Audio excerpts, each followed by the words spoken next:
Good morning to all of you. हम लोगों ने चैप्टर स्टार्ट किया था, chapter number 5 marketing mix, rural marketing mix. 2 lecture हो चुके हैं, आज इस चैप्टर का लास्ट लेक्चर है, चैप्टर कंप्लीट हो जाएगा। सिलेबस भी साथ के साथ लर्न करोगे तो ही फ़ायदा है डेली का, अदरवाइज आप लोग लास्ट में नहीं कर पाओगे ये लर्न। सब्जेक्ट को ज़्यादा इजीली मत समझना, इसको लर्न करना पड़ेगा बेटा आप सभी को। हम चैप्टर में मार्केटिंग मिक्स के 4 पीस पढ़ चुके थे, product mix, price mix, place mix and promotion mix. Next जो टॉपिक है मार्केटिंग मिक्स का, factor affecting rural marketing mix. हमने 4 पी पढ़े, प्रोडक्ट, प्राइस, प्लेस, प्रमोशन। लेकिन इन चारों पीस को कोई ना कोई फैक्टर अफेक्ट करता है, तो हमें इन पीस में कुछ चेंजेस करना पड़ता है। ठीक है, तो फैक्टर्स को हमने 2 कैटेगरी में डिवाइड किया, अनकंट्रोलेबल फैक्टर, कंट्रोलेबल फैक्टर। अब हमने मार्केटिंग मिक्स बना लिया, इसका ये मतलब नहीं कि एक बार मार्केटिंग मिक्स बना लिया हम कई साल तक किसी को यूज़ करेंगे, हमेशा के लिए बना लिया। मार्केटिंग क्या होती है, डायनामिक होती है मार्केटिंग मिक्स, तो हम इसके अकॉर्डिंग अपने product, price, place and promotion में चेंज करना पड़ता है। Factor affecting rural marketing mix को हमने 2 कैटेगरी में डिवाइड किया, uncontrollable factor and controllable factor. Uncontrollable factor जो बिजनेस की रीच से दूर है, बिजनेस की पहुंच से दूर है, अनकंट्रोलेबल इन्वायरमेंट से रिलेटेड है, ओके, कहलाते हैं अनकंट्रोलेबल फैक्टर जो आउटसाइड द बिजनेस है। अनकंट्रोलेबल फैक्टर में आता है consumer behaviour, competitor behaviour, इंटरमीडिएटर्स behaviour and government behaviour. पहले हम बात करते हैं कंज्यूमर बिहेवियर की। कंज्यूमर बिहेवियर, कंज्यूमर का बाइंग बिहेवियर, एक ग्रामीण उपभोक्ता का बिहेवियर किसके ऊपर डिपेंड करता है, उसके पास इनकम कितनी है, उसके रहने का स्तर कितना है, फैशन के अनुसार वो बदलना चाहता है या नहीं चाहता। ठीक है, अगर इनमें से मान लो उसकी इनकम चेंज हो रही है, स्टेटस चेंज हो रहा है, एटीट्यूड चेंज हो रहा है, कम हो रहा है, ज़्यादा हो रहा है, जो भी है, अगर इनमें से कोई भी चेंज होता है तो कंज्यूमर के व्यवहार में भी क्या होगा, परिवर्तन आएगा। यानी इनकम चेंज हो रही है, बढ़ रही है तो भी आएगा, घट रही है तो भी उसके व्यवहार में क्या आएगा, परिवर्तन आएगा। Consumer behaviour of rural population shows rapid changes, क्योंकि इनकी इनकम अधिकतर किसके ऊपर डिपेंड करती है, फसलों पर डिपेंड करती है, एग्रीकल्चर पर डिपेंड करती है, और एग्रीकल्चर कभी कम कभी ज़्यादा, तो इनकम इनकी भी कभी कम कभी ज़्यादा, तो काफ़ी तेज़ी से चेंजेस देखने को मिलते हैं। Because big changes are going on social environment, education, पढ़ाई के स्तर में भी परिवर्तन हो रहा है, इनकम में, ऑक्यूपेशन में। आज के टाइम पर रूरल कंज्यूमर प्रेफर कर रहा है कंफर्ट गुड्स को खरीदने की, मतलब कुछ गुड्स ऐसे थे, पहले तो वो अपने रोटी कपड़ा मकान की नीड्स को पूरा करता था, आज अच्छे शूज़ चाहिए, अच्छे कपड़े चाहिए, कंफर्ट चीज़ों को खरीदने की, टीवी चाहिए, स्कूटर चाहिए। देयरफॉर ए मार्केटर मस्ट चेंज, हमेशा ये मार्केटर को ये नहीं ध्यान रखना चाहिए कि इनके पास इनकम नहीं है, इनको सब चीज़ें नहीं चाहिए होगी, इसलिए एक मार्केटर को अपने मार्केटिंग मिक्स में क्या करना पड़ता है, उनके कंफर्ट के अनुसार चेंजेस करना पड़ता है। सेकंड है कॉम्पिटिटर्स बिहेवियर, जब भी हम मार्केटिंग मिक्स तैयार करते हैं रूरल मार्केट के अंदर तो अपने प्रतिस्पर्धी के व्यवहार को भी अध्ययन करते हैं। रूरल मार्केट अलग होती है बिल्कुल, अर्बन मार्केट अलग होती है, इसलिए एक मार्केटर जो अर्बन से रूरल में एंटर कर रहा है तो इन बातों का ध्यान में रखना चाहिए कि ग्रामीण बाजार में कितने प्रतिस्पर्धी हैं, प्रतिस्पर्धी की क्या क्या स्ट्रेटजीज़ हैं, प्रतिस्पर्धी का उत्पाद किस तरीके से है, उसकी फीचर्स क्या है, क्वालिटी क्या है, उसके अनुसार ही वो अपने मार्केटिंग मिक्स में परिवर्तन करता है। थर्ड है इंटरमीडिएटर्स बिहेवियर, इंटरमीडिएटर्स जो बीच में मिडल मैन होते हैं, ट्रांसपोर्ट हो गया, वेयर हाउस हो गया, होलसेलर हो गया, रिटेलर हो गया। The marketing manager should consider various distribution channel, इन सबको कंसिडर करते हैं और इन बिहेवियर, इन इंटरमीडिएटर्स को बिहेवियर को स्टडी करते हैं अपना फाइनल डिसीजन लेने से पहले।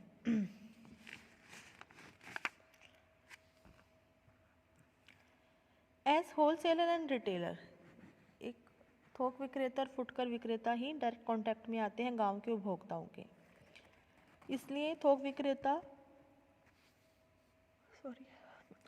विक्रेता और फुटकर विक्रेता का बिहेवियर का पता करना ज़रूरी है। लास्ट है फोर्थ, गवर्नमेंट बिहेवियर। गवर्नमेंट हर कंट्री की समय समय पर अपने रूल्स रेगुलेशन को चेंज करती रहती है, प्रोडक्ट की क्वालिटी के लिए, स्टैंडर्ड के लिए, पैकेजिंग के लिए, डिज़ाइन के लिए, डिस्ट्रीब्यूशन के लिए। अगर इसमें कोई भी चेंजेस होते हैं तो हमें मार्केटिंग मिक्स को चेंज करना पड़ेगा। ये सब थे अनकंट्रोलेबल फैक्टर। नेक्स्ट है controllable factor affecting the rural marketing mix. Under the control of the marketing management होते हैं। कंट्रोलेबल फैक्टर में सबसे पहले आता है प्रोडक्ट पॉलिसी। मेन ही होता है इम्पोर्टेंट प्रोडक्ट का। कंपनी के प्रोडक्ट में ऐसी पावर होनी चाहिए कि वो कस्टमर को सेटिस्फाइड कर सके, quality of satisfying the needs of the rural consumer.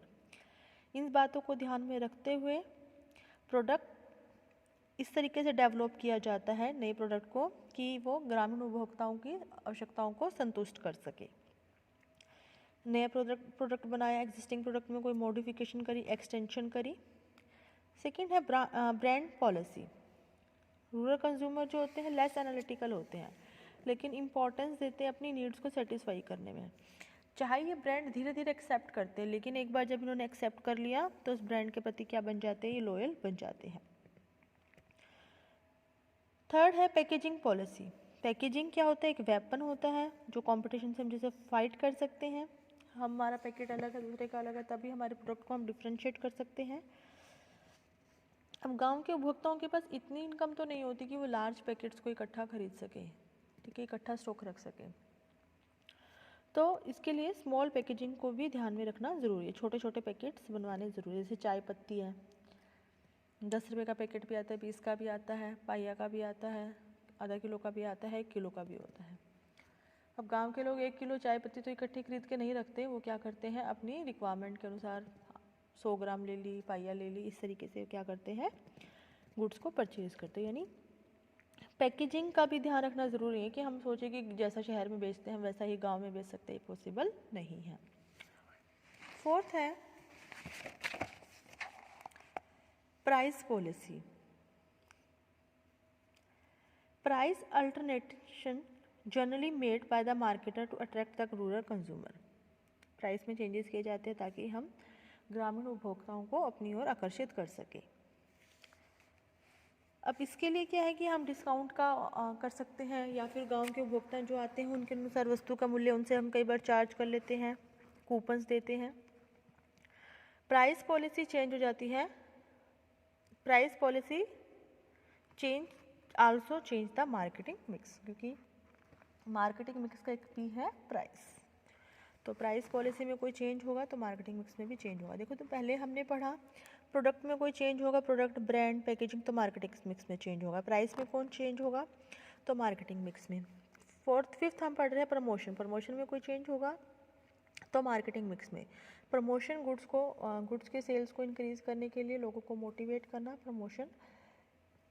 इसमें advertising, personal selling, sales promotion, publicity, ये सब आते हैं। इसका मेन ऑब्जेक्टिव क्या होता है, गांव के उपभोक्ताओं को वस्तु के बारे में बताना।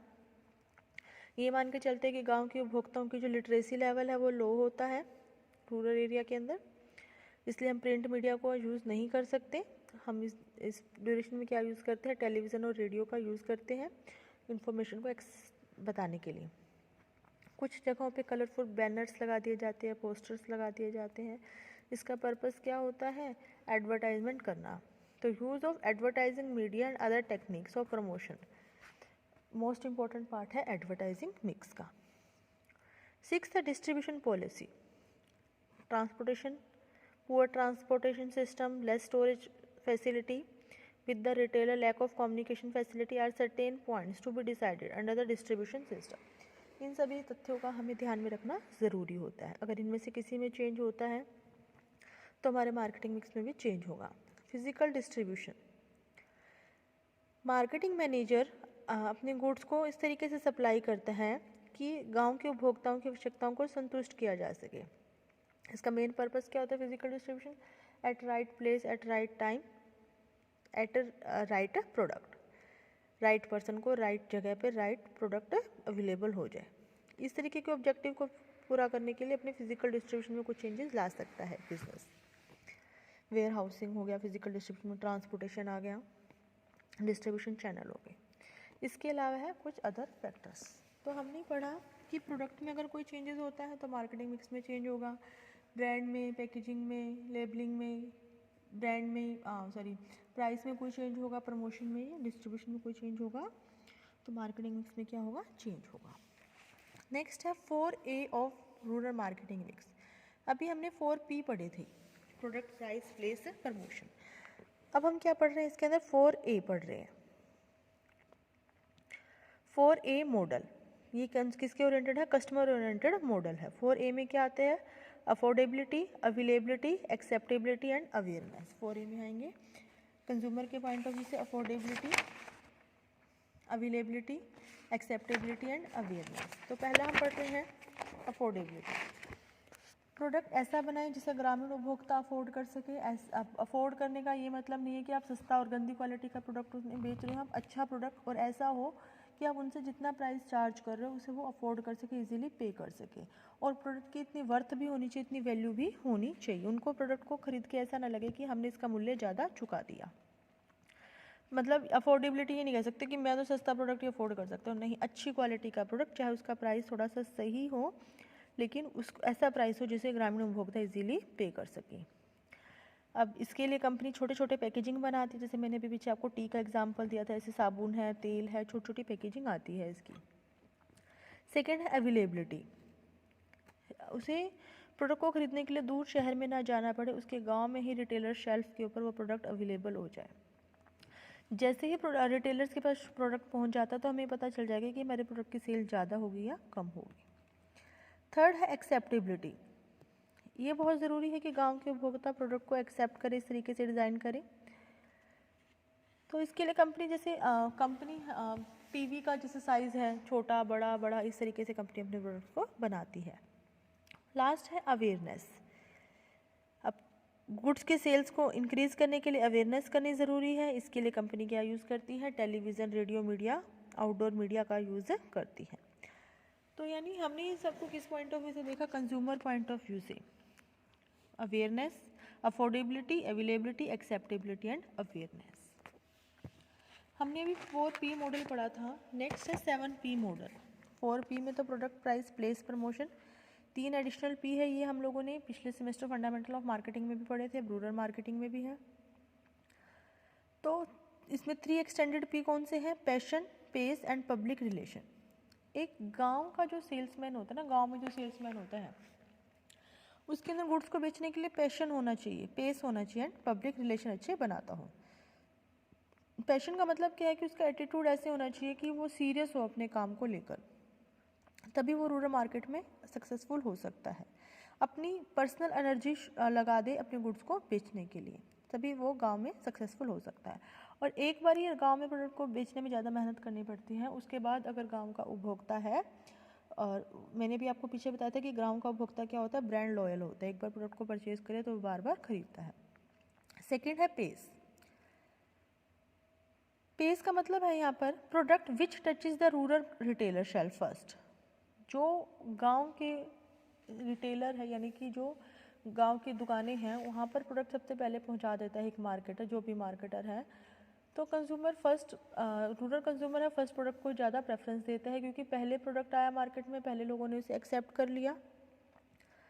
तो उसको रूरल सेलर के पास इतनी जगह नहीं होती कि वो सभी तरीके के प्रोडक्ट्स को अपनी शॉप में रख सके। इसके लिए पॉसिबल है स्टोरिंग कैपेसिटी इतनी, उसके पास ज़्यादा स्टोरिंग कैपेसिटी नहीं होती। थर्ड है पब्लिक रिलेशन। मॉडर्न मार्केटिंग में पब्लिक रिलेशन बनाना ज़रूरी है ताकि लॉन्ग टर्म तक कंपनी के प्रोडक्ट को परचेज करे कंज्यूमर। तो हमने 3P पढ़े इसमें additional, passion, pace and public relation. Next है importance of rural marketing mix. First है rural customer as a focal point. Important point, psychological point कौन होता है, हमारा रूरल कस्टमर होता है। हमें ग्रामीण उपभोक्ता के साइकोलॉजिकल लेवल को समझना ज़रूरी होता है। Important tool of marketing activities programme. सारे के सारे मार्केटिंग काम किसके इर्द गिर्द है, उपभोक्ता के इर्द गिर्द है। Facilitating communication. कम्युनिकेशन क्या होता है, लिंक बनाता है between business and rural consumer. Understanding interdependent variable, जैसे प्रोडक्ट हो गया, पैकेजिंग हो गया, प्राइसिंग हो गया, प्रमोशन हो गया, सब एक दूसरे से इंटरडिपेंडेंट है। Better utilisation of resources and flexible technique, इसकी इंपॉर्टेंस है। लास्ट टॉपिक है steps involve in developing rural marketing mix. Simple steps है, रीड करने के सिर्फ कर लेना ये। इसमें क्या है, सबसे पहले गांव के उपभोक्ताओं के को समझा जाता है, फिर हम प्रोडक्ट को देखते हैं, कंपटीशन को देखते हैं, इन सब को इवेल्यूशन करते हैं, कम्युनिकेशन स्ट्रेटेजी, और लास्ट में क्या करेंगे हम, प्लान को जो भी बनाया एक मार्केटर उस प्लान को रिव्यू करता है, मार्केटिंग प्लान को रिव्यू करता है। तो चैप्टर आप लोगों का चैप्टर नंबर 5 कंप्लीट हो गया, रूरल मार्केटिंग मिक्स। इसे आज आप सब लोग याद करेंगे। अच्छे से पहले रीड कर लेना 2-3 बार और उसके बाद लर्निंग प्रोसेस स्टार्ट करना। Thank you.